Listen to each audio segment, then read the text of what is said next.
of concept in that. He told me not to mention those big brands because it's, especially on the public events, because it's safe not to. I'm still continuing doing this. I mean, Google is an amazing company. They are helping us a lot. They are supporting us from the, even at this event, you know. I'm just saying in general, those things. Please. Sure. Let's wait for the train to pass. This one goes to Zakopane. This one, anybody who is going to Zakopane, just I'm not sure if I would be able to say something, and this would be okay. Great. I would get a quick segue, guys. Like with AI and everything that we have these days, everything is about optimization. Everything is about how to be more cost effective. Who I have to sack so that I would be able to get $5 back in my own pocket. And first time I came to this big office, I mean, this is the office. I mean, this is the opposite of optimization.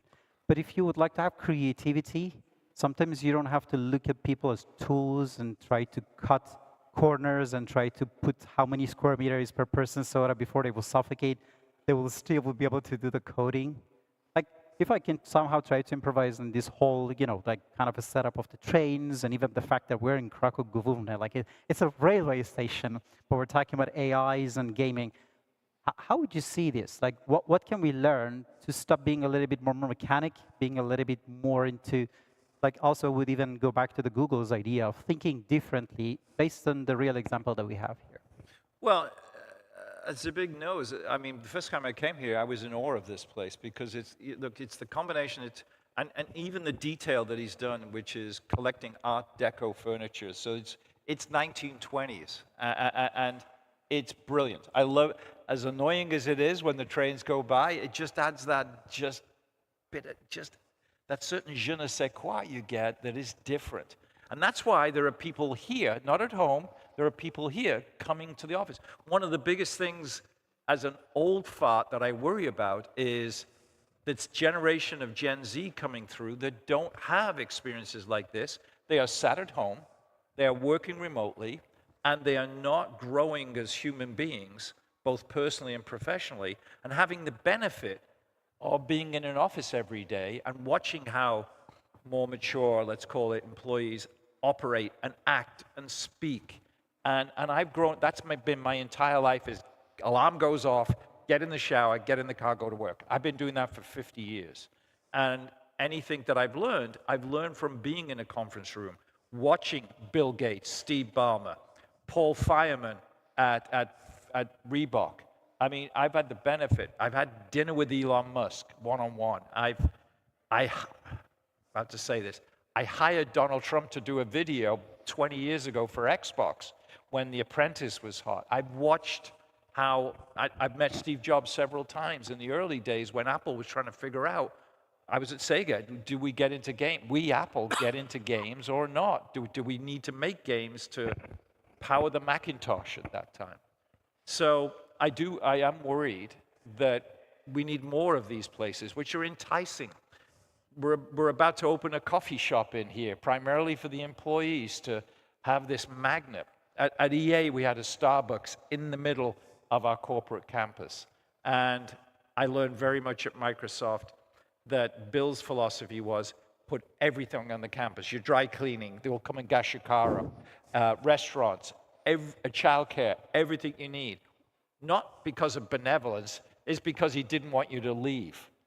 He wanted you to stay in Redmond, Washington on campus and write code 12, 14 hours a day and not have the excuse of going home to do laundry or do whatever. And so it was subtle, but all of a sudden you felt, well, I don't need to do all these things because I can do them right here and they're done for me. So I think the concept of bringing teams together, utilizing their skill sets, learning from each other, makes better games, as simple as that. It's not that I'm against remote or hybrid working. I know it's the future post-COVID, but I do worry, again, as a curmudgeonly old guy that loved being on campus at EA, loved being away from the Borg at Microsoft, but we flew the skull and crossbones because we at Xbox, 2,000 people a day showing up every day to figure out how to take on Sony PlayStation. I loved being at Sega because it was in downtown San Francisco. It was the beginning of the dot-com boom in 2000. And we'd all get together, kind of a ragtag bunch, and figure out, again, how to take on PlayStation, the impending PlayStation 2, but also trying to figure out how to make games work online through dial-up. So I just worry that when you don't have people like this that have the vision to create environments like this that make people want to come to work and learn off each other and feed off each other and pass each other in the hallway here and ask a question, that everything's through Zoom. We've got generations growing up that I think will be handcuffed, not only professionally but personally, in the way that they interact as human beings. And I know that's kind of a macro statement, but I do worry about that. I mean, I both agree with the architecture, but I also think the absent in the fridge also really works with keeping people in the office. And just in case you At EA, we had a fully stocked sports bar. A full sports bar, and if I felt we'd worked hard enough at 4 o'clock in the afternoon, I would call it, which was I would walk around saying, all right, we're done. Beer is flowing. Let's go talk about what we've done today in a fully stocked sports bar, games on the television. I mean, knowing your work ethics, I think nobody ever touched it because I don't think anybody worked hard for you, but... But it builds camaraderie. It builds esprit de corps. It builds a sense of team. It's my background in sports and my background in games. And you can't do that via Zoom or Teams or Google Meet. You just can't do it. So what he is doing here and what this team is doing is creating this esprit de corps. And I think that's critical. And I think better games will come out of that. Sure. I mean, you mentioned don't talk about big brands. And all I'm hearing is like, you're hearing George Carlin and you expect like a clean act. So I'm really not sure how we have to talk about your past and not to talk about this. Small question, if I can ask, is your game is all about virtual reality and everything. But when you have your name and everything is on the banner there, it's all about the reality. How do you see this duality?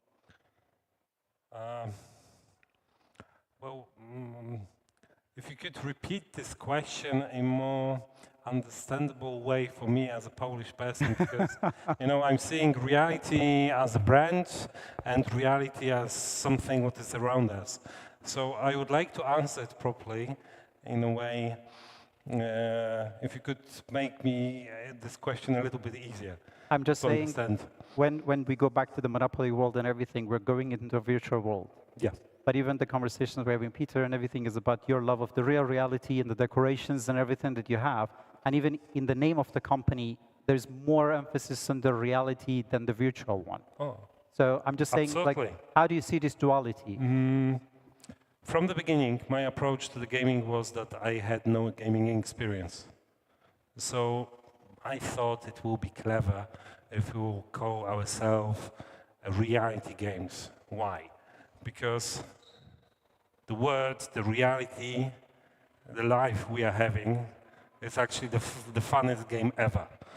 So if we can somehow have a simulation of that with some kind of control, and this is what Peter was saying, this authentication, so elements, because when you have this immersion is coming, when you believe that something is real.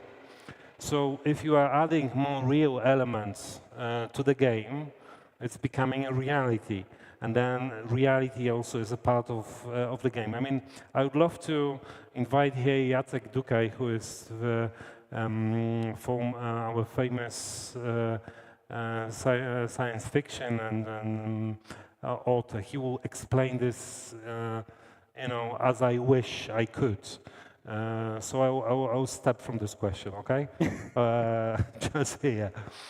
I mean, I would say anybody who did not read his books, I totally recommend it. And it's such a pity that some of his books are not translated to English. Like, I genuinely would say, like... The Netflix will do the job, yeah? Oh, no, please. We'll do at least. Let's stick to the books. And the books will go further. Regarding to the books, do we have any... I'm just looking at this gentleman in glasses. Like, do you think we will be able to have some books? Do you think we will be able to promote the book?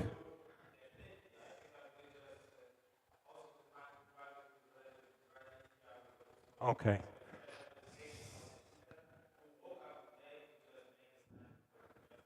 How many times did you sign today? I've probably done 100. I can do 100 tonight if that's what we need to Okay. do. Yeah. Okay. As long as I've got a drink in my hand. Let's in the do other that. hand. Yeah, let's do that. Let's have this maybe break. And Are we going to go and sign the books? I have heard You that got to go barbecue. we have heard something about that. Yeah. That this barbecue is it's for later. Now You got to fire up the pizza will barbie. come. You Now it's the pizza. got to fire it up. No, there's pizza coming first. I'll get pizza. I know your opinion about I it. flew here for the barbecue. I know. There's I cannot say this in public that we have some VIP lounge. This thing. Just to be clear, guys, you're on the mics. Yeah, we know that. We know It's the outside voice. It's like a speakeasy. Is that Yeah. what it is? Like prohibition because it's the 1920s. Yeah. It's more feel like people on the TV, and it's like this stays between us, right? Absolutely, absolutely. Is there any more questions? I guess. I just wanted to have one thing because you have this duality between the real games and the football, and we were more focused on the gaming part. So the last one hopefully would be that what would the Wisła Kraków fans can learn from the Liverpool fans? How to win the Champions League. How to win a Champions League by Wisła. It's very, the two cities and the two sets of fans are very similar. Now the scale is different, but Liverpool, a multi-generational football club, a hard-working city where football means a lot to the people there. It meant a lot. My first game was 1959 with my dad. And during that period, during difficult periods, post-war England, post-war Poland, football was all we had. And in fact, here in Poland, you played your leagues during World War II. In England, it was suspended. Football is so important, and a great manager that I worked with called football the most important of the least important things, and that's what football is. Another great manager said, football is not a matter of life and death, it's much more important than that. And so when we think about the two cities, and my time at Liverpool, and now my time at Wisła Kraków, it's very similar. You've got, and I hope to see this tomorrow night, dads with their kids and maybe granddad coming to watch the game, wearing the colors, cheering on for a team that is now in existence 119 years, that will celebrate its 120th anniversary.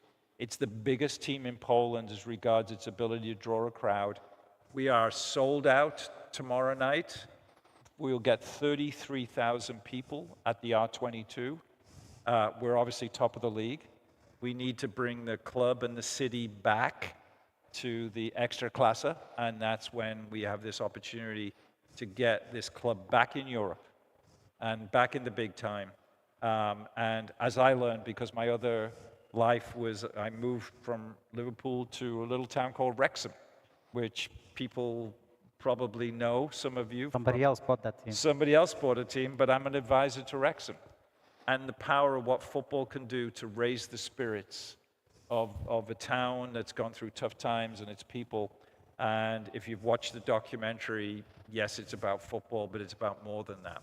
If you don't know the background, Ryan Reynolds, you probably know Hollywood actor Rob McElhenney, Hollywood actor, bought this little football club in my kind of hometown called Wrexham, which was pretty much going out of business, but invested properly and created content about not the football club, but the people who support the football club. So I think that is a lesson for us that we learned at Liverpool. I learned, and I coined a phrase. I mean, we're a massive football club at Liverpool, 300 million fans that have grown over 140 years now, but it's still a local club, but it's huge worldwide. There is an official supporters club here in Krakow of Liverpool. And the phrase I coined was local heart, global pulse. Those 4 words, I think, summed it up. And I think we can do the same with Wisła and creating, because I'll be home in Santa Barbara or Las Vegas, and I will tweet a picture of me watching the team back in Krakow on my laptop. And people then will tweet from New York, from Denver, from Barcelona, from Bangkok, saying, I'm from Krakow, I follow the team. It doesn't matter where I live, and I've figured out whether it's legal or not to get a stream of watching the game, and I love that. And look, we all know how big the Polish diaspora is, right? And so there are Poles everywhere, but they never forget their roots. And so when you can use football to bring you back home, no matter where you live, and to take you back in that stadium and remember those good times, it's the power of the game. And so both Liverpool and Wisła have that power. Wisła is one of the few, maybe Legia Warsaw, to be multi-generational, because many of the other teams just don't have that benefit. And so we need to grasp that, and we need to bring it to life. And we're going to need a bigger stadium. I mean, if we're already selling it out in League One, the demand is going to be huge when we get promoted this year. I mean, the good news is that the new owner maybe have some money for a new stadium, and we can talk about it. But I'm just saying the new owner has some money. Maybe he's going to also build a new stadium.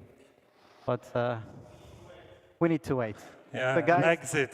Tomorrow. I just wanted to say, because you mentioned a lot about the agent, I just wanted to tell you that the day that I went home with a splitter, my mom was very happy with the dial-up because she could also call, and there was no problem with the modem with the dial-up. So just want to say you're not alone in that sense. Listen, but look, many of you don't remember dial-up. You literally had to wait and then connect, and then there's only one telephone in the house, so you're playing whatever you're playing, and you tell your mom, don't pick up the phone because I'm playing Phantasy Star Online or whatever.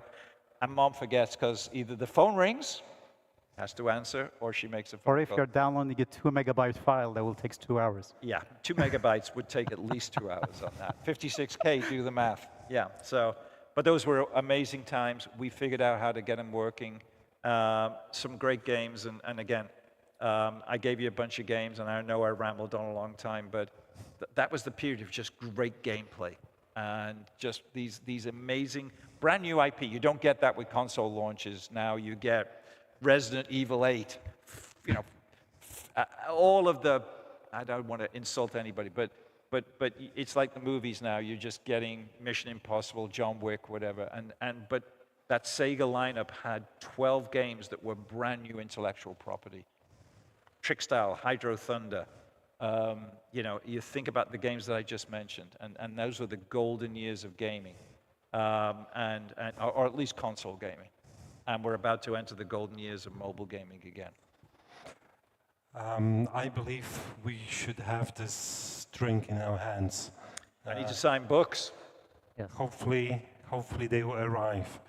So, Mina, I just wanted to wrap it up because, I mean, Peter started saying that you need to better have fun in the first 30 seconds, and that would be the point. And we're almost 60 minutes after the beginning of this, and I'm still not tired with this. So I really wanted to say thank you, both of you, for such a great fireside chat. Can we just have a round of applause, please? Thank you very much.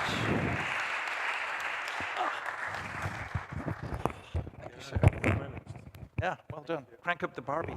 So now that you're off mic, you can just go and have your barbecue. So maybe if you can just put it in the back, I would actually thank you. So guys, I hope you're not tired. And if you are, there is a Slido. We would like to have your opinions on how tired you are. Please just write it to us, even when you're at home. And it was a marathon, and always the last 42 kilometers, that 2 kilometers is always the toughest part. So just to make sure that everybody is going to be on the toes, we're going to have an amazing investment panel. Because if there is one thing that usually startups like is money, way more than anything else. So we're going to bring the best of the best to be able to help you with what you really need to do if you have a startup, or if you have an idea, or even if you're a developer, how to finance your project, how to make sure that you're not going to run out of the money. That is the most important thing for your business. And for that, I have one familiar face, that is Mariusz, that maybe I will be able to invite him on stage, maybe on that side. And for this one, we are going to use the normal mics, if that's going to be okay. Guys, can we just have a round of applause for, yes. Our second panelist is going to be Samuel Iber. We have another. Can we have another round of applause, Samuel?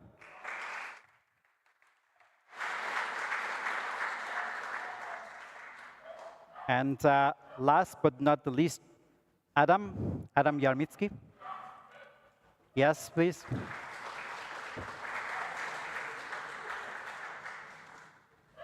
So we can try to sit down. Also one for you, Adam. So guys, I intentionally did not want to introduce you because a lot of you guys have a lot of multitudes and different aspects of what you do. So just because of the direction that you're speaking, maybe Samuel, maybe be able to introduce yourself. Hello. Yeah. Hello, everyone. It's great to be here. And I mean, it's obviously difficult to speak after those great presentations we've seen before, and obviously the fireside chat. Yeah, maybe a quick introduction. So my name is Samuel Heber. I'm the founder of Aquinox. We essentially do two things. Number one is we do mergers and acquisitions consulting. So if and when your business grows, right, at one point you might want to exit, and we are happy to help, right, in that regard. So this is one piece, and the second piece is we also do investments. So we actually have a fund. It's more in the venture. So I think it's exactly in that space where we invest in kind of the vertical integration of gaming. So from games development to games publishing, distribution, and so on, right? And yeah, so this is it's been a fantastic experience so far. I mean, I've worked a lot together with him as well. He has been able to bring a lot of interesting investments to the field. Beyond that, we also have a late-stage venture approach as well, where we go to kind of pre-IPO type of deals. So on one side, we have a very early approach, and then we have also a late approach, and we kind of do both. So yeah, this is Aquinox. We're based in Switzerland. We also have an office in Luxembourg, and we have a big presence in Poland actually. So yeah. Luxembourg, Switzerland, and Poland. Great, thank you. Hello, my name is Mariusz. I work at Google for quite many years. And most of the time I was working with top clients of Google, but for a few years I was working with the team called SEED, which is like, if it's acronym, it's Startups Export Entrepreneurship Development, which was the team that was working with the startups. So idea behind the team was that we're going to the market, working with a lot of funders, a lot of different like accelerators, different like venture builders or different types of companies in different markets, in different sea regions, mostly in Poland, a little bit of in Ukraine, Serbia, Cyprus, Greece, and so on. And then when the post-COVID, that team was canceled, I moved back to working with the top clients. But after that, I started to invest as the angel. So I would say my kind of connection to the investment world is coming from two facts. The first one, I was working with quite a lot of different funds, or like different investment people when I was working with startups. And then later, when I kind of moved back to the main business at Google, I started to invest as the angel. Together, I have kind of group of people who are often investing together with me in different types of businesses. One of my kind of favorite topics, of course, is gaming, and that's probably the reason I'm here.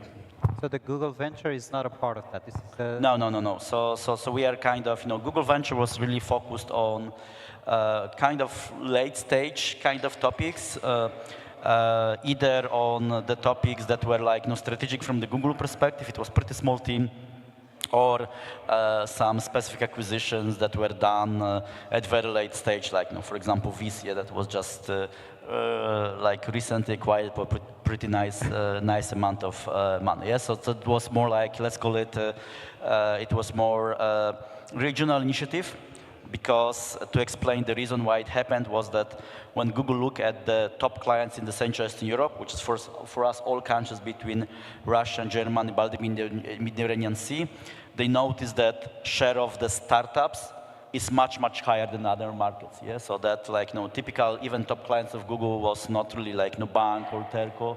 They were just startup that from Kyiv, Warsaw, Minsk, Belgrade, Limassol is just scaling the product services across the world. Yeah. So maybe Adam, you would like to unfold the story. Okay, hi. I'm managing a fund which is called Unfold VC, and we are a kind of particular animal because we are a private fund, evergreen fund, sponsored by the founders of a Polish tech company, used to be called LiveChat, now it's Text, kind of successful story of entrepreneurship. Our, let's say, approach is quite generalistic, so we are not focusing on separate industries. What we focus on people, focus on entrepreneurs and people who are running the businesses. We invest quite early or in early stages of the development, and I would say that we are, I mean, game dev is one of the areas where we did some of the investments, but source of this investment was, that I know, Zbigniew for much longer, that we were the investor in the reality, and the moment that I was able to invest, we did this investment. Okay. Any founders in the room? Anybody who is a founder? 1.5 maybe there. But don't worry about it, people don't raise their hands. That's one thing that I know, but I'm sure everybody is watching online, they're all founders. So we usually do not really learn a lot about successes, but sometimes when you understand the failures, it would be a little bit easier. So maybe I can start from here. Like, what you hear a lot of people pitching, and especially because you're starting with a founder-first investment. So what are the typical mistakes that you see people do when they are talking about gaming and they would like to pitch their idea to you? Oh man, that's. I mean, I think we should bring the alcohol. We're getting. I mean, we are getting quite decent amount of pitches within the game dev, because it's basically it's a tough market to fund your projects. So I also remember, you know, talking to people on the last Digital Dragons conference, and I'm just thinking that one of the things which struck me is, you know, I would assume that people understand the changes on the market, and I'm just thinking that the pitches and the ideas and the approach is still like the same as it was a few years ago when there was more focus on the game dev. It was more popular within investors because this, you know, this is happening, and there was a definitely high season hype over game dev, especially in Poland. And this moment, I mean, this great times passed, yeah? So it doesn't mean that this is not a good industry to do your projects, but you really need to know what you're doing, and you really need to find something special, which is, at the end, it's like, for me, it's difficult as an investor to tell you what you should do. I will tell you when I know it.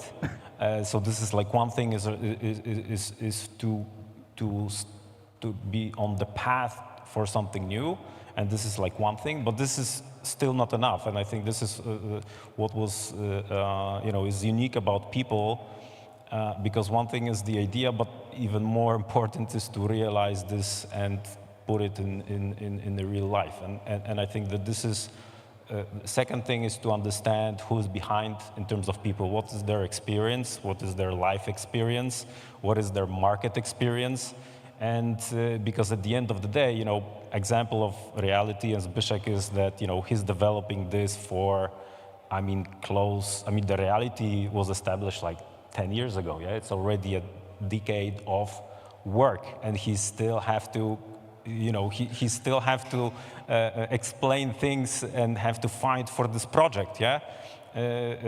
I'm sure for his, it will be successful, yeah? But then when it will be successful, everybody will be saying about this, you know, this overnight success. But I'm thinking that, coming back to your question, so I would say this one thing is around, you know, something special around your project, and then second thing, you know, convince me, and this is the moments where it's like difficult to learn. I mean, you either have it and you can show it to your potential investor, or immediately after a few minutes of talk, you know that this is not the person. He might be a good developer, he might be a great in what he's doing, but to be an entrepreneur, founder, fighting for finances, for money, putting together the team, making great product all at once, under pressure. This is not the person. Mariusz, I have to say, it's really hard to ask you a question because not only you talked for 1 hour, that was very condensed, and you almost discussed most aspects of what was happening. And the last thing that I wanted to ask you a repetitive question. So what I was trying to know is that one thing I really like about Google is that Google has an ecosystem. They usually have different elements that they somehow work with each other. And knowing the size of it, even when you were talking about your division, I wasn't sure if that's another bet by Alphabet or even that is Google. And that is very hard to know it from outside. So if any gaming company would like to go, especially global, knowing the network of Google and everything that you have in your own ecosystem, how do you recommend them to somehow first join your ecosystem and then somehow use it to be able to go global? So, I mean, there is simple and difficult, and I mean, simple, complex question. Yeah, I mean, because simple questions, just, if you go to the Google Play and publish your your game, you are joining Google ecosystem. Yeah, so I think that is kind of simple question, but I think if you look at Google, because there are two things kind of combined together. Yeah, the first one is just, of course, Google is offering a lot of different solutions that can help you to build the game, grow the game, measure the game, and so on. But there are a lot of different solutions that can you use as well. Yeah, but I think from the business perspective, it's very competitive business. So I would say even the teams behind a lot of those solutions are pretty small.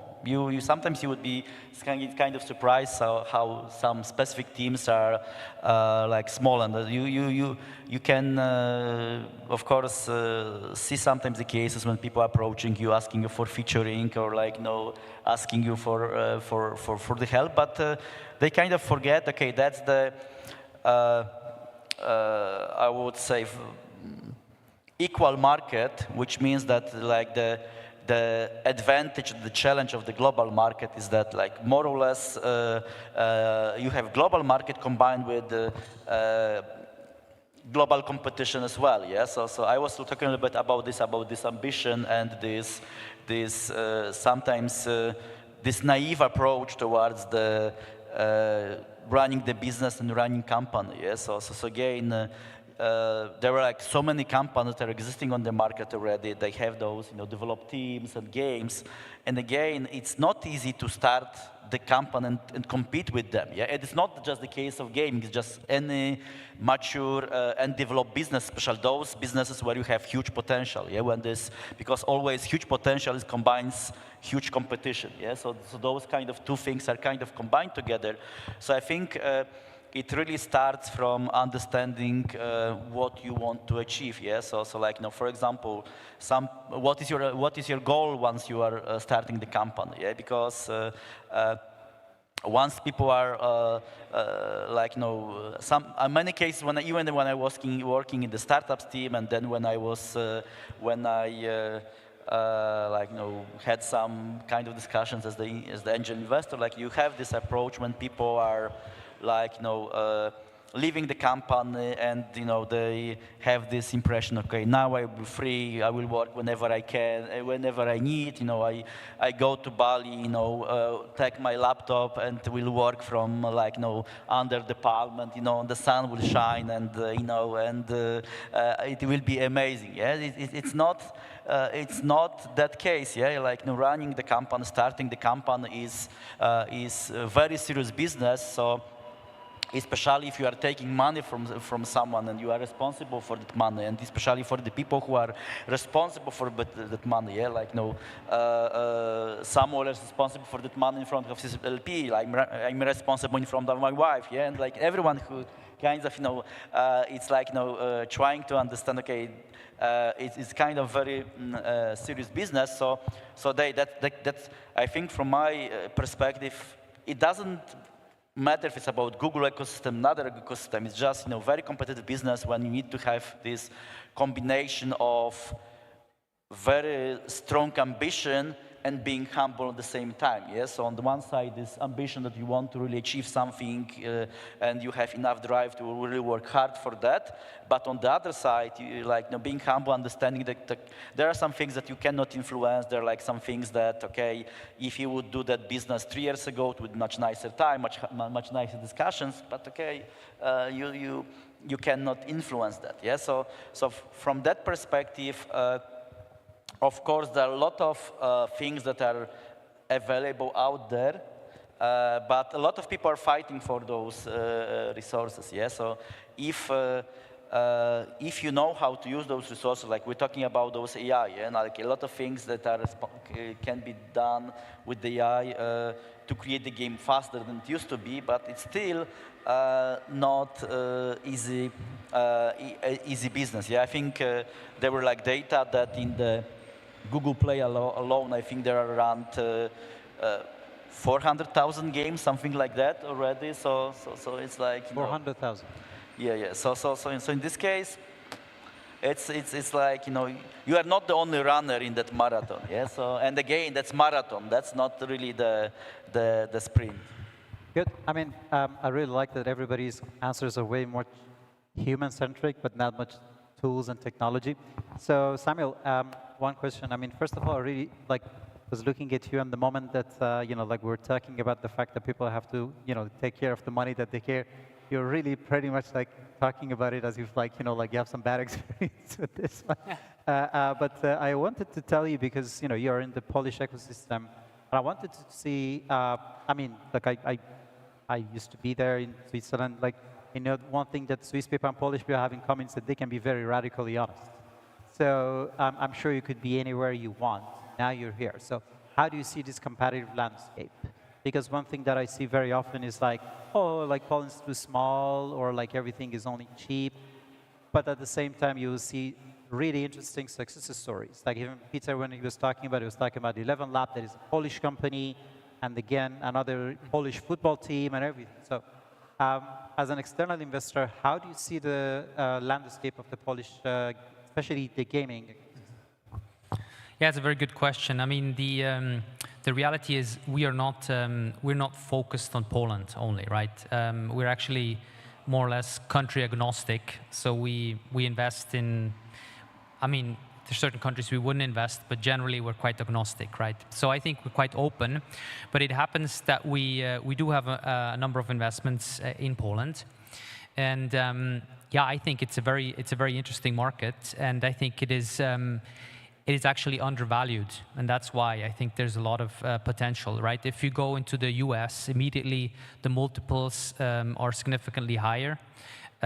Whereas here in, let's call it Eastern Europe, right, it's still, it's a bit overlooked by most investors, which actually opens up a lot of opportunity. And I think that's why we're here, because we think there are great opportunities like reality games, right, like many others, that are actually from that region and still don't have those crazy valuations attached at very early stage, right? So yeah, I think it's an opportunity for us, right? On the other hand, right, the flip side, which we see very often, is a lot of companies, they start the business in Europe, right? And then at one point they move across the big ocean, right? And I think this is a problem, and we would actually like to support the companies here so they don't have to leave, right? Yeah, I mean, something I learned the hard way is that I always call it Central Europe. Just, sometimes I had really bad feedbacks whenever I call it in Eastern Europe. So that tiny word is something that is important. So if I can go back again to Adam's point of view. We talk about like 400,000 gamers. And how much do you think it's a myth that some people say that an LLM would generate a pitch deck, we'll send it to a VC, and VC put out it to the same LLMs to see if this idea is really worth investing? Okay, one disclaimer. I mean, I don't consider myself, a specialist in AI in terms of what will happen. Yeah, I mean, I think I wanted to ask this question to Mariusz about how he would see the AI will change the gaming environment. Yeah, because we are talking about there's some things happening, but like, how this would impact in the next 5 years. Would it mean that everybody has their own special game or anybody can make a game.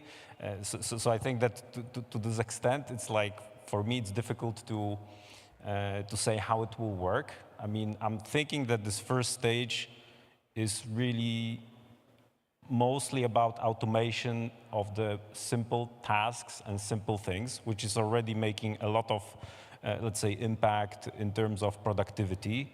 I think that on the good side, it means that there's increasing productivity of given, let's say, users. On the other side, where I've seen this in software development. This is the same in game dev. In many places where you need to write the code, that suddenly, you know, junior developers, junior people are less needed, which is like the first impact of AI, because the senior managers, senior people using the tools, they can manage to do a lot of things. So there is a kind of a first stage which we see. There's a lot of companies which don't admit that they are doing, you know, cuts in terms of employees because of AI. At the same time, you know, I'm thinking that we're still a bit, you know, there's still maybe, I mean, we're still don't know how it will look in a few years. Apart from that I think that it will come quicker than we think.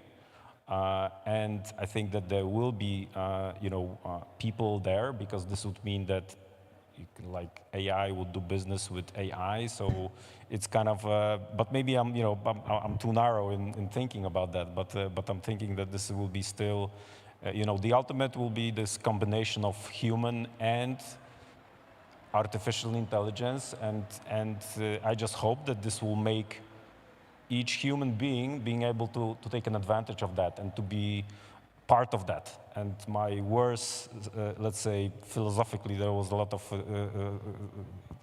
let's say, discussions about that. So I would say philosophically, the worst nightmare that I have is that this technology will only, you know, even more narrow people who are monetizing and having, you know, building greater wealth. And this will like make the world even more unequal. This is like my side. On the investment side, I still feel safe for the next few years. That this is about, you know, at the same time, I'm using AI for evaluating things. And this is, for example, you know, I don't need, we're a very small team, so this helps me a lot in terms of, you know, analyzing, researching. It's just, I mean, the advantages are huge, yeah? At the same time, having a good assessment of people, talking to them, and so on, I think it's still human to human, and from this point, I don't feel that there's a threat for me. You mentioned philosophy, and our philosopher just cannot stop. No. I mean, I think, like, you know, it's of course a very long topic, but I think from the project perspective, it seems to me, of course, that could be it's kind of my subjective view, yeah. But I think there is space now growing more and more for like two kind of spaces, yeah. So the first one is that I was a little bit mentioning this, you know, go big or go home, and I think that's more and more happening overall in the tech space, that you're really creating something that creates a totally different experience, so different that people can really, like, you know, have strong motivation to leave the stuff that they're using now and actually try a next one. Yeah, and I think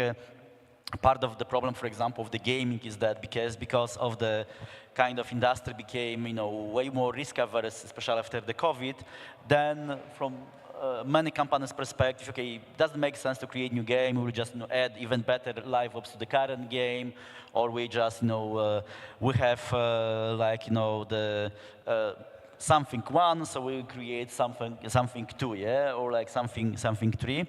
So I think this, like, you know, something unique that creates really goes over, like, you know, or goes over this mass and really became, like, you know, part of the people's life.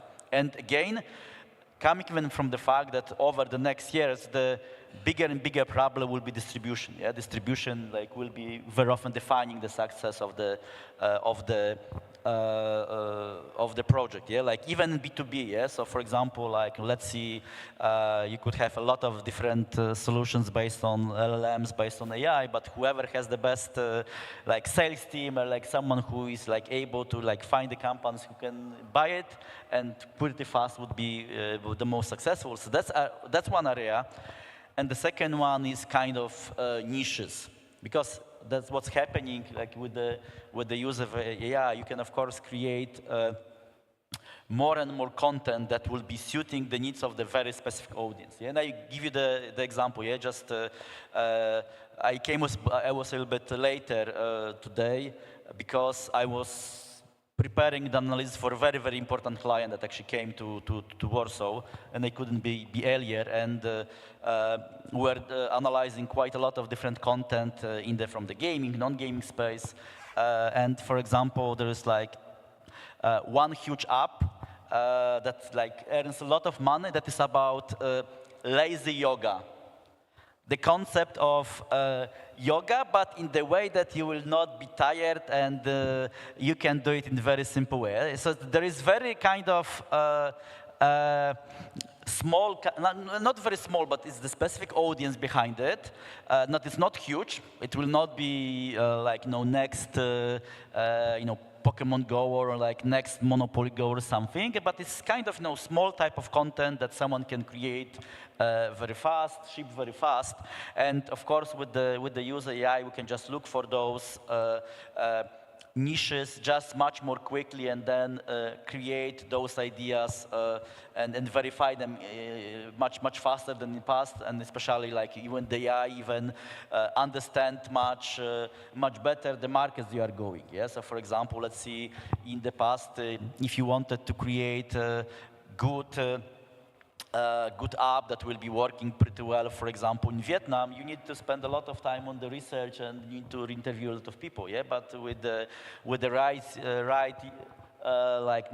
prompts, you can actually get a lot of insights about the Vietnam, yeah? How the Vietnam is different versus Poland, yeah? So I think this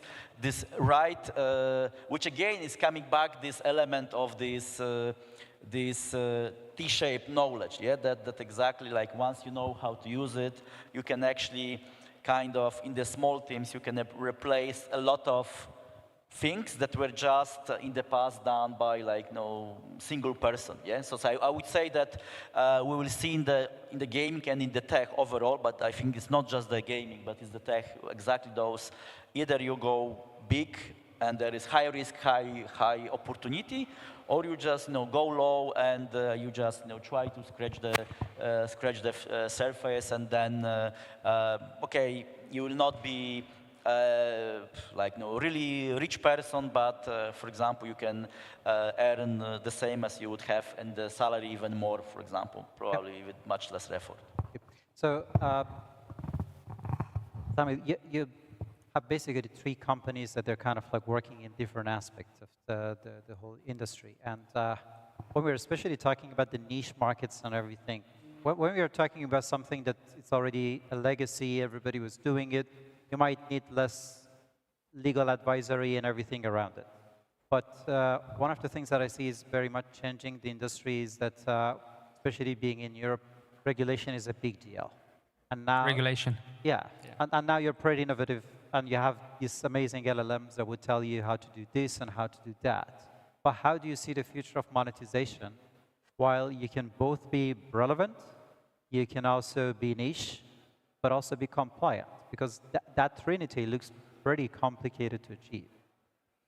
Yeah, for sure. And I mean, before this talk, we were discussing in the room, right, how Europe is the world champion in rules and regulations, right? That was the Google's CEO, that Eric Schmidt, basically just said that exact word. So yeah. So yeah, this is really is a problem, right? And I think that's why we generally see less innovation in Europe probably than we see in the United States or China. I mean, generally, I think the gaming doesn't mean because you build a game in Europe that it is necessarily distributed in Europe, right? So I think it ultimately also depends what is your target market. And generally, probably the biggest market still remains the US for most games. So I think that's actually the most relevant regulation in that regard. To be clear, right? I'm not let's say, a regulatory expert or anything like that, right? But I think there are ways, right? And I think Google has also become more flexible in certain monetization ways, right? So you can obviously have an app store. I mean, you can have your own store, on the web rather than in-app purchases. So I think this allows for new monetization ways, and I think people have to be more creative around monetization, right, in order to make it work, right? There's also rewarded apps, which is growing very fast. There's a segment which is also very interesting, which also seems to be okay regulatory-wise, right? So I think people just need to be more creative, right, generally, to make it work. And I think this is a big trend we've seen over the last last year for sure, but probably starting significantly earlier, to have different ways. But yeah, I mean, the whole GDPR topic is obviously a massive topic. And in one of our portfolio companies, we just hired actually a lawyer who's a specialist on that. So it's not easy to deal with that. I mean, one thing I learned again the hard way is you can ask even your medical questions from LLM. Don't ask your legal questions from your LLM. I mean, unless you really would like to be in jail. I mean, that's a different thing. I wanted to also go back to Google, but if you don't mind, I would just start from the order, and then I will go back to that part. I remember, like maybe 10 years ago, 12 years ago, there was this word of going global for Polish startups that was either called Berlin or London. I mean, like, globalization was not really a thing. And now I see, like, we're easily just going and talking about, like, 11 Labs as a Polish company, but, like, they're pretty well established outside. We have a lot of up-and-coming companies. Even exactly as you mentioned, sometimes even when you see text as a company, a lot of people do not even associate it anymore in Poland. Like, it's pretty much a global, let's just call it an ecosystem builder of everything around AI. How do you see with your portfolio companies as companies that they managed to be successful in Poland, outside of Poland? Did they still have that edge, or there was something in their DNA that needed to be adjusted? I mean, when we're looking at businesses, the international expansion is a must. Yeah, so looking at different types of niche companies, but also like more, let's say, within bigger markets. For us, the most important is to grow outside of Poland for, let's say, a few reasons. One reason, Polish market, although is very nice to grow domestically and can bring you comfort, it will make you, let's say, it might be also a burden and an obstacle to grow further. So this is like one thing, and I think that most of the entrepreneurs or startups or people doing projects, they already know this.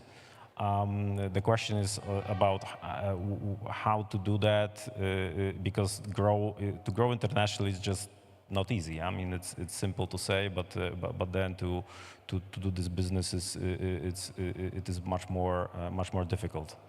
Second reason, and this is me being an investor, is that at a certain point, Polish financial market, if you want to grow a big company, is just not enough. You can start here, and I think that one of our biggest resources is still people. Then we do have an ecosystem that can finance them, or that can, let's say, bring them into the next level. Although at current, let's say, current times, you really, if you have a great project and you are a great entrepreneur, you don't have to start your fundraising in Poland already. You can go somewhere else. It's just a very competitive market, but the gravity is there. So I would say that it's already happening. But even if you start here, at a certain point, if you want to grow, you need to go outside. And this is very important. So from this point, we focus on Polish entrepreneurs because we don't have an edge for going very internationally. We are a small team. We have our focus, and we believe, and what we see is that there's this resource is still here. There's a lot of people. They have this ambition. They want to build something. we try to find them as early as possible and try to help them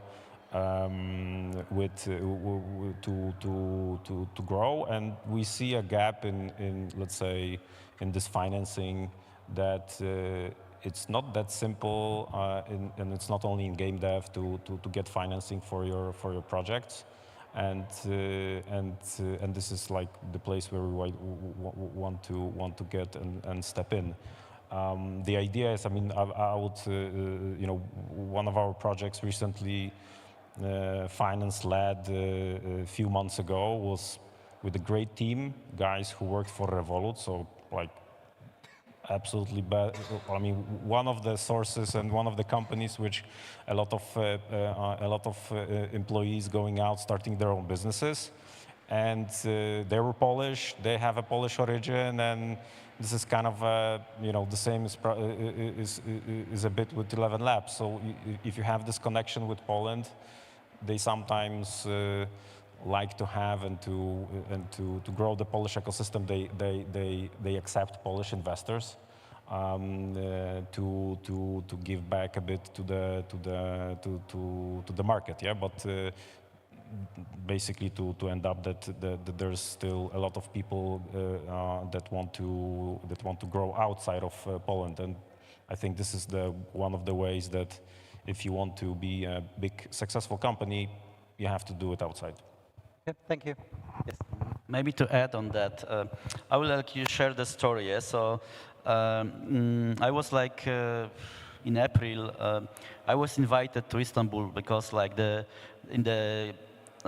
like person who was doing something similar things as me in the times when I was working in startups, he worked in Turkey, and once like you know he didn't like to kind of go back to working with the top clients. So once that startup team was cancelled, he created this quite well-known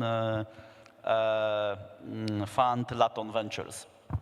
And they were doing kind of event. They invited me. I was in April then. There was the guy who was entrepreneur, and there was interview with him, and he mentioned during the interview, no, I'm angel investor in 120 projects. I'm LP for like 5 funds. Try to find such person in Poland. So we talk about like those big entrepreneurs and so on, but like someone was trying to kind of establish what is the total number of angels in Poland. Something probably around maybe 700-800, something like that. In the country, it has 40 million. So if you like ask people, like you have so many people who like had the exits, who of them is funding startups? Almost no one. Yes. So I think if you look at the growth of the ecosystem from that perspective, that I think is like if you look at those ecosystems that are growing.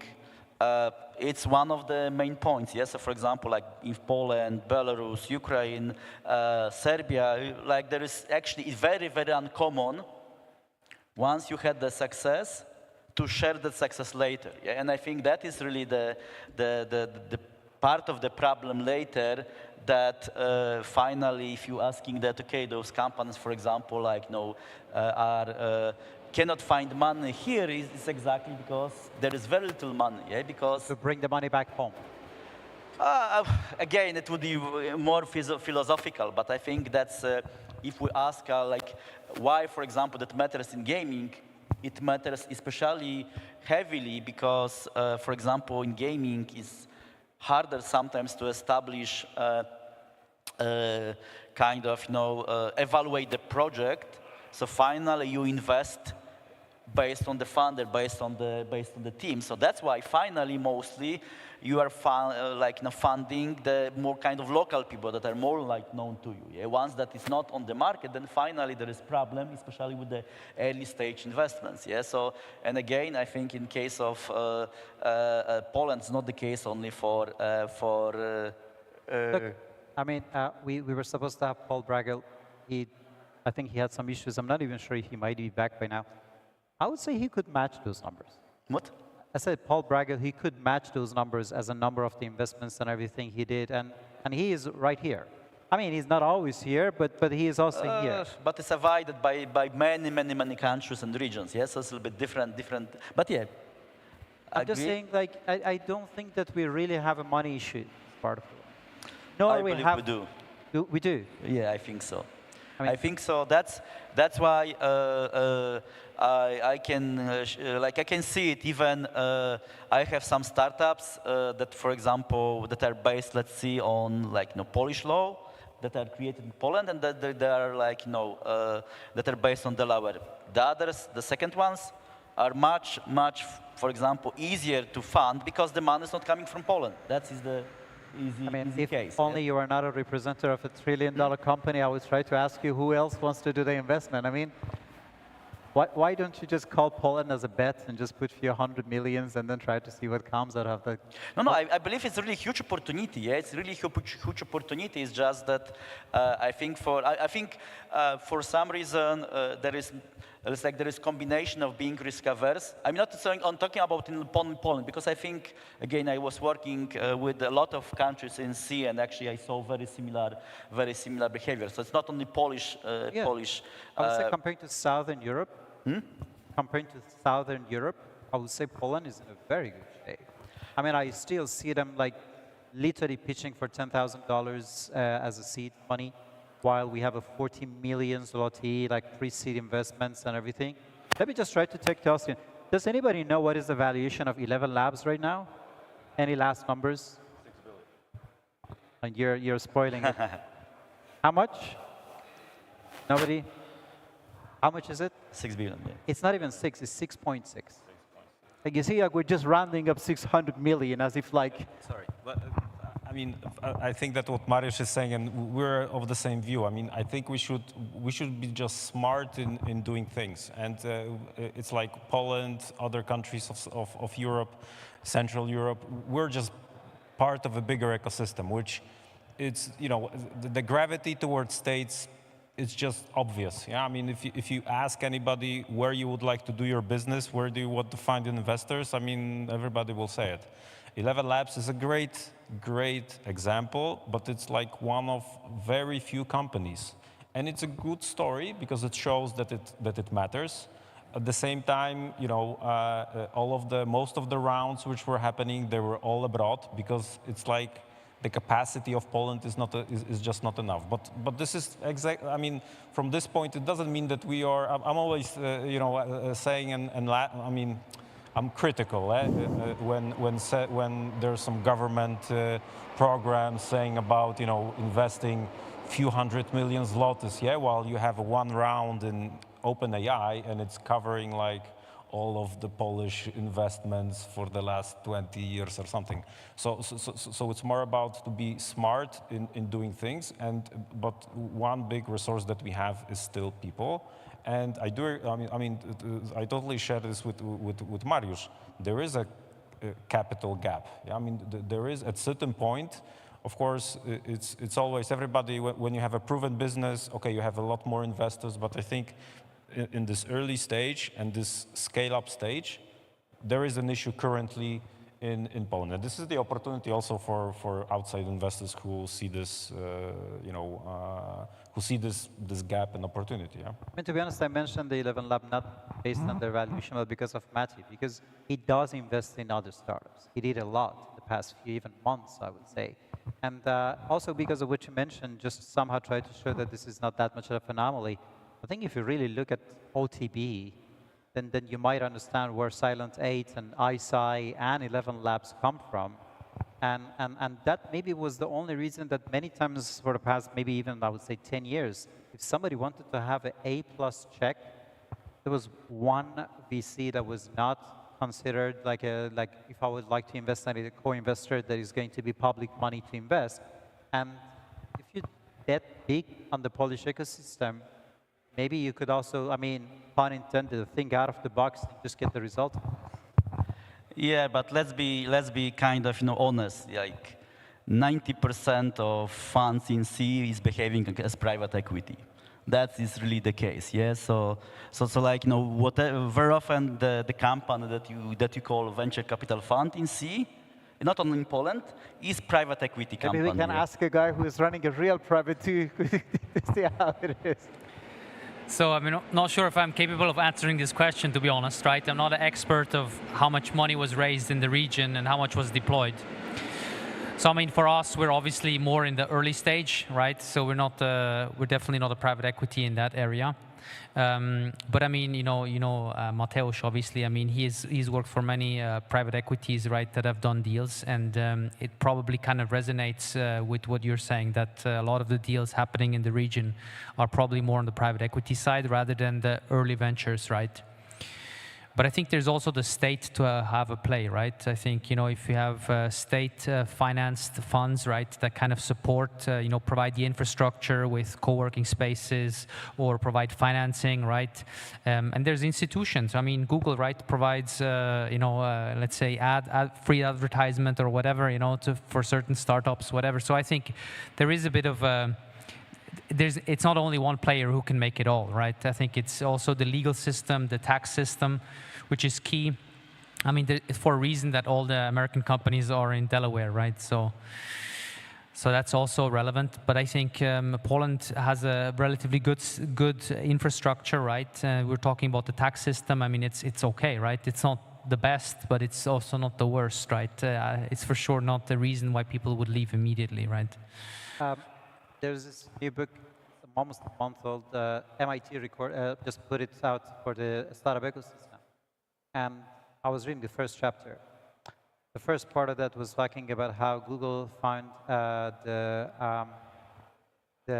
mobile platform inside a Cambridge Innovation Center inside of Boston. Cambridge Innovation Center is in Warsaw. And then they were talking about how the innovation can somehow thrive through the Google campuses. One of the biggest Google campuses, if not the biggest one, is in Warsaw. Like, if you really look at the elements of the ecosystem, we have it all, if not the biggest. Another thing that also I see as a person who brings a lot of international people to this country, you always see this, like, wow moment. Nobody is just disappointed, and it was like, why did you bring me to Krakow? Why did you bring me to Warsaw? It's like, you told me that all those good things, like, where are they? Is the opposite around. It's like, why didn't you say enough? No matter how much you say, you just say, like, when I compare Warsaw to Zurich, like, people laugh at me, and I just say, this is cleaner. Like, please just go on Friday night to Warsaw and Zurich and try to realize which one is cleaner than the other one. And that is very hard to somehow convince. But something is missing. And if I would just try to put something out there, sometimes when I talk, I feel like Donald Trump, this chopper talk. So it's like whenever something is complicated, I'm just saying something that later they don't know exactly what I said. So I really think the head of the startup ecosystem is the government. Sorry, just wait till the train is over and then repeat the question again. I just really want to make sure nobody is to hear me. That's why I just wanted to say it exactly on that time. That was a partially a joke, but a practical joke. I just want to say I really believe the head of the startup ecosystem should be the president, and he is the president. Like, we live in a country that startup is not a class of company. How are we going to even count how many startups do we have? Entrepreneurship is a mindset. How are we going to say how many entrepreneurs do we have? I lost my job, I don't have anything, I walk around and I say I'm an entrepreneur and I'm working on my startup, and most probably it's an AI-based startup that works on blockchain. Like, it's just a mindset. But if you are a private equity person, if you're a financier, the moment you say I'm a financial advisor, and somebody look and say that you do not have the right papers, I mean, you will have legal precautions for even saying the word that I'm giving you a financial advisory without having that. But as a mentor, I can walk around and say I'm a mentor. As a startup, I can say I have a startup. As an entrepreneur, I can say I'm an entrepreneur. Nobody can stop me for that. So that is what I'm trying to see if we can somehow try to have it. And honestly speaking, I mean, we're in the gaming ecosystem. Like, how is it possible that gamers are so good at putting those bits and pieces together and make meaning out of that? Or we're kind of having this ecosystem that all the bits and pieces are there, but we're just not making, maybe, pun intended, into the gaming camp for ourselves. But the scenario is missing, maybe, in a way. But I mean, Poland has great examples, right, of gaming companies as well. So I mean, The Witcher started the whole thing. So yeah. That if the CD Projekt was not really just kind of putting the heat behind all of this ecosystem, I would even say that like we barely could have anything else there. So.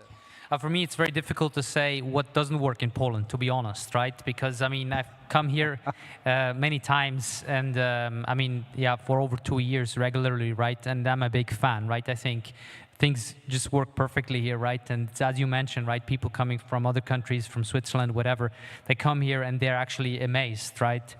So when we talk about the startup ecosystem, if it works or it doesn't work, for me, it's very difficult to judge. In my view, it works because if we look at our funds, I mean, there's a significant amount of companies where we have invested which are actually from Poland. So the reality is there are startups which come out, right? I think the question is, what are you looking for, right? And it was mentioned before that, you know, go big or go home, right? And I mean, our fund doesn't entirely share that sentiment, right? And I think if you're also open for investments which maybe don't give you the 50x return, right, but give you maybe a 2-3x return, right, then I think you'll find a lot of interesting startups in Poland, right? I mean, in any place, you know, for that matter. But the reality is it becomes extremely difficult to identify those massive winners, right, or potential losers, right? And I think our fund strategy is rather to have, let's say, a decent return, have a few outliers, but at least we don't want to have write-offs, right? So I think it kind of depends what is the strategy as well. Yeah, but I think there are good startups, and we see them regularly. As long as you're looking for what doesn't work in this country, internet in the Polish trains. That never worked. Maybe to add that, like, no I think two aspects. Yeah, kind of there are two sides of the coin. I think the first one is that if we look at the founders in Poland and CE region, like overall, you have the founders who have very resilient, they're hardworking. They really achieve because the strongest survive. Yeah, and of course that's the advantage. Like once you invest in such people, you kind of you have kind of higher probability for success, not just only for this huge 50x, but potentially nice business that you can sell in some time for pretty nice money, having exactly 3-4x. But there is another part of that kind of the reason when it's actually part of the problem as well, because finally higher and higher part of the success is risk as well. So, for example, part of the innovation happening in the, let's say in US is that if you have working company, you have really big idea, and you have, let's say, you need to bridge run, or something happens, you just do 20 calls, and you have usually that money almost on the table, yeah. And so if you are if you're talking about the topics that require a lot of money, where you have a lot of risk associated, finally the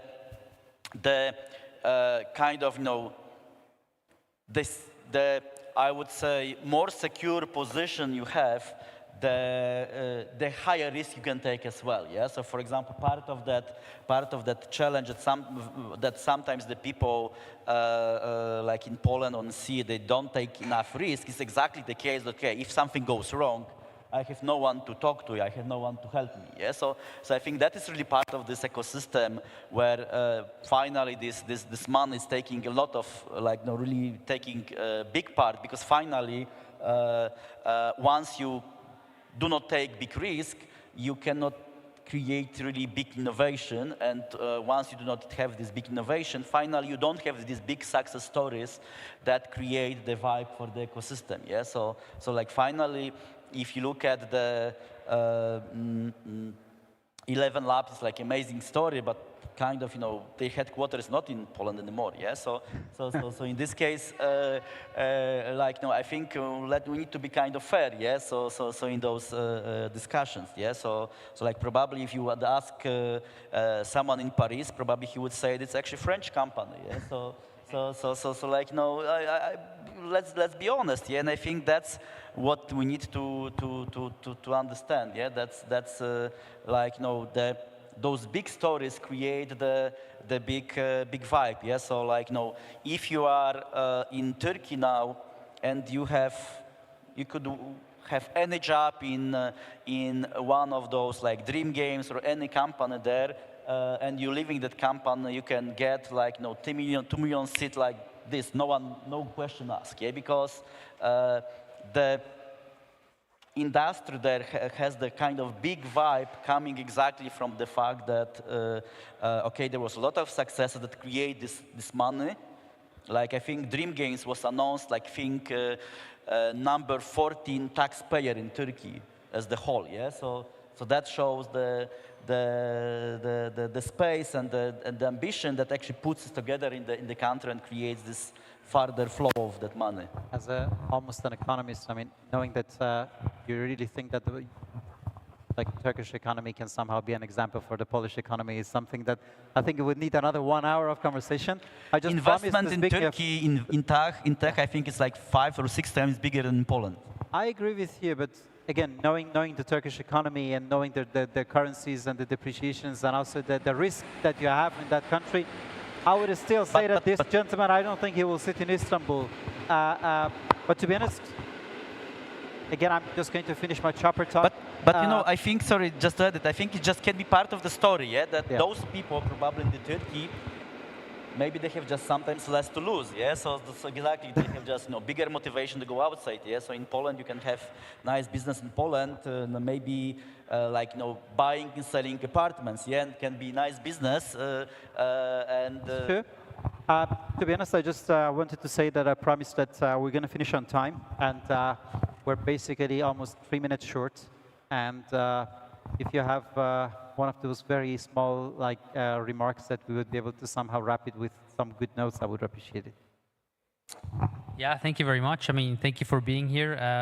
It's a lovely, lovely place, right? And I think there's nothing to be worried about, I find, right? Maybe more capital can come, but it will only come with more innovation, which is coming on its own.